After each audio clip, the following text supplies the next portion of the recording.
Severe burns. 4th degree, we assume. The voice over the radio muttered. The truck engine rumbled, and gray plumes of smoke emerged from the inside of the exhaust pipe. I put my keys in the cup holder and grabbed my radio. The truck door opened with a deep click, and I slowly got out, slamming the door on my way out. Rain dribbled into the front of the white truck, erupting in small bursts that left little drops on my face.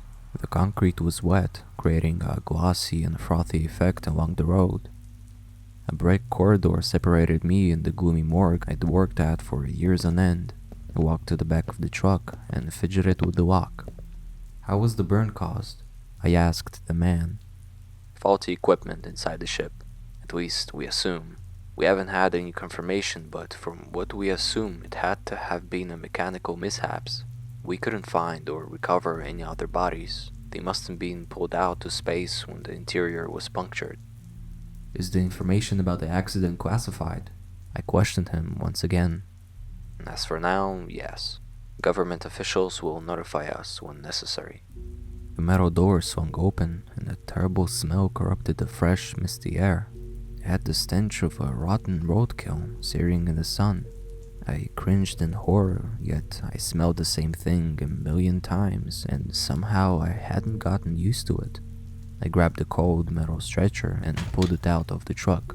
The tarp over the body fluttered in the wind, and it was as if the corpse was alive, grasping for another chance. I faced forward, right in front of the gray concrete ramp. I pushed the glass doors away from me and rolled the stretcher inside. The morgue was barren as usual.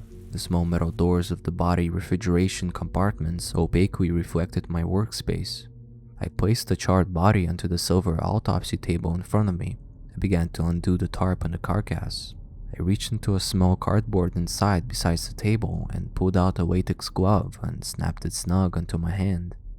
To begin the autopsy, I carefully chose a small surgical knife and began a small incision on his upper abdomen where the burns and blisters were located.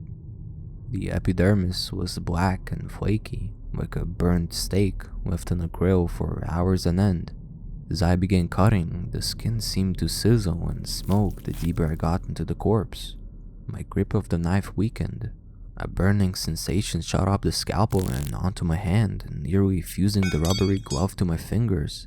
The blade flew out of my hands and I stumbled back, bumping into a small metal table and dropping my clean tools. "Help!" I screamed in agony, writhing around, trying to take in the pain. "Somebody, please!" I cried once more. I looked for my phone, looking around desperately, but I realized I had left it in the truck. No one came to help. It's ironic. There were dozens of people around me, and they were dead. It was almost as if they were mocking me. Newly formed blisters appeared on my fingers, and they started to move around and bubble. I ran frantically to the sink, grasping my wrist.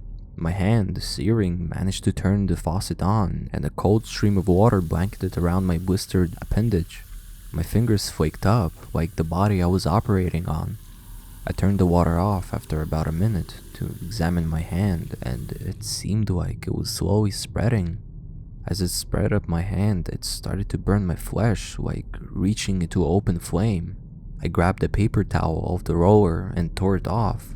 I rinsed the towel in water, squeezed it out, and wiped my hand off, trying to remove it. My hand was just a bloody, irritated stump. My fingers were unrecognizable, as a thick coat of bullets covered them. They filled with a white-green pus, expanding and popping. I didn't know what to do next. I was trying to understand what was happening to my arm. Bloody paper towels littered the floor from the wound, and I scrambled to my feet, running to the glass doors. I pushed the doors, tripping down the stairs, each step sending a sharp pain in my side.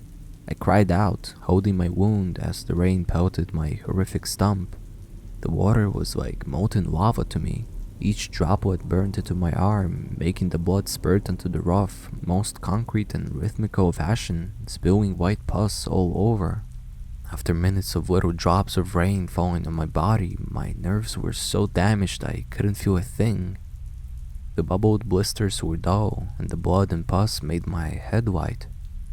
I thought about what to do next, if I could just get my phone out of my truck. I got up, determined to call 911 and get help.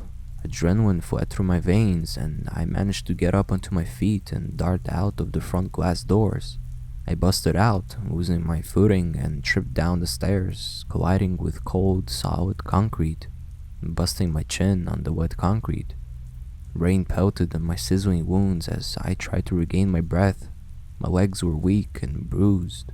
When my bloody stump of a hand bashed into the gray cement, it split into 3 terrible segments of long, crimson skin. I expected to pass out from the pain, but my nerves were completely gone from that limb. When I managed to tolerate all of this pain, I tried to get back on my feet, but I sensed something squirming in my arm. The terrible mess of a hand squelched and twisted. The 3 long skin chunks that remained on my left arm fused together and writhed. I felt it. I knew something was inside of me. A living, moving, breathing thing. At this point, I gave up. Life wasn't worth living. I knew screaming wouldn't do any good. I was excluded from most of society, and the fact that their area was gated didn't make it any better. As I accepted my hellish fate, I took one look inside of the morgue. I saw something shiny glimmering in the fluorescent light, reflecting brightly into my eyes. It was my only choice. The scalpel, I thought to myself. It was the only way. I stumbled to my feet and crawled to the 4 brick steps that led to the comforting light of my workspace. I had assurance and confidence that I would survive. I fumbled up the steps. My vision was blurry, and I pushed forward on the black iron bars in front of the glossy doors. As soon as I entered, I fell to my knees, wiping the blood from both of my forearms on my shirt. I inched forward, crawling on my aching knees and elbows. I reached for the knife and grabbed it as tightly as I could. The metal was ice cold, but my body was stiff and hot. It felt like hundreds of pins pushed into me all at once. Anxiety swept over me. The pain was surprisingly timid, and I just kept scraping and scraping. Chunks of blood and flesh fell into the tile floor. I carved deeper and deeper. My nerves were completely sizzled, making me unable to feel anything from the elbow down. As I was shredding my hand, I saw something moving from my elbow to my neck. I smirked as I moved the scalpel upward and stabbed it into my shoulder where the moving bulge was.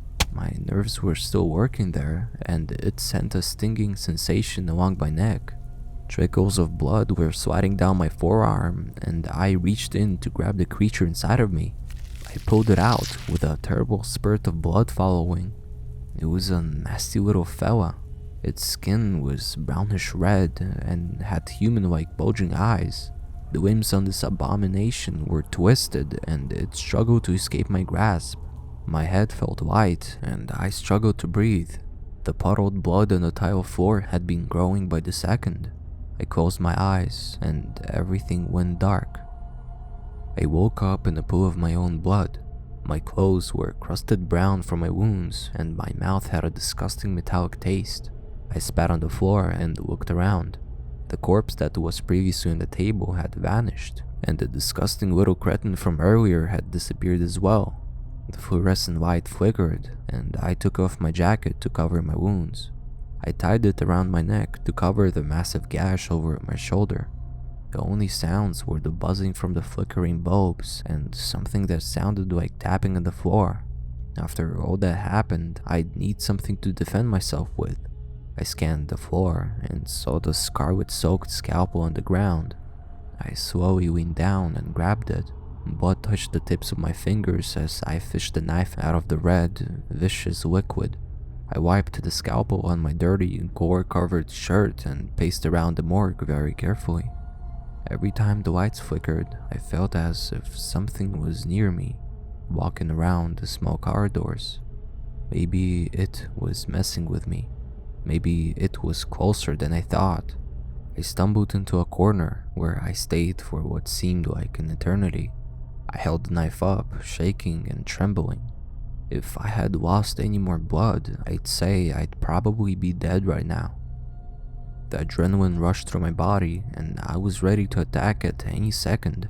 I thought something would jump at me or bounce from the ceiling, but those expectations changed when I saw a slight silhouette in the dark hallway parallel from me.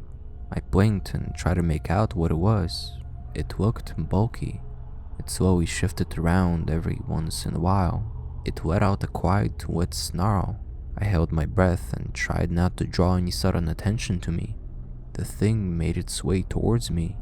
Each step let out a terrible, wet, sludgy echo that resonated in the morgue. Dread filled every inch of my body, and terror fled through my veins. As I focused on the thing, I noticed something. It had an ashy, burnt upper body with a crippled torso and mutilated face. Its lower body was twisted and wet. What is this thing? What is it? It was the corpse. I was getting killed here. Ironic, huh? Dying in the morgue. I bet my friends would have had a good laugh about that. I didn't think twice about fighting. At this point, the creature was at reaching distance. After all this fighting, I just wanted to close my eyes and sleep. I woke up with a terrible headache. Sirens pierced my ears, and blue and red lights flashed like thunder. I was in the ambulance. I could feel the rubble below me crunch beneath the speeding wheels. I was so tired. My memory was fuzzy at the time. I didn't know what was happening. The air mask surrounding my mouth filled my lungs with a slightly sweet-tasting gas. My limbs were numb, and I couldn't move. Bandages were wrapped around nearly all of my appendages. The ride was kind of soothing, and when I arrived at the hospital, I felt a huge relief of hope, a sort of safe space between me and that disgusting beast. I zoned out for a bit, but I could feel fresh sheets and blankets surrounding me like a warm hug. Dozens of pill bottles littered my nightstand, and I was forced to chug this despicable medicine every day. IVs were littered around my body in various places, and I was tucked into paper like blankets. In some way, I felt dead, like I was supposed to die. I should have died.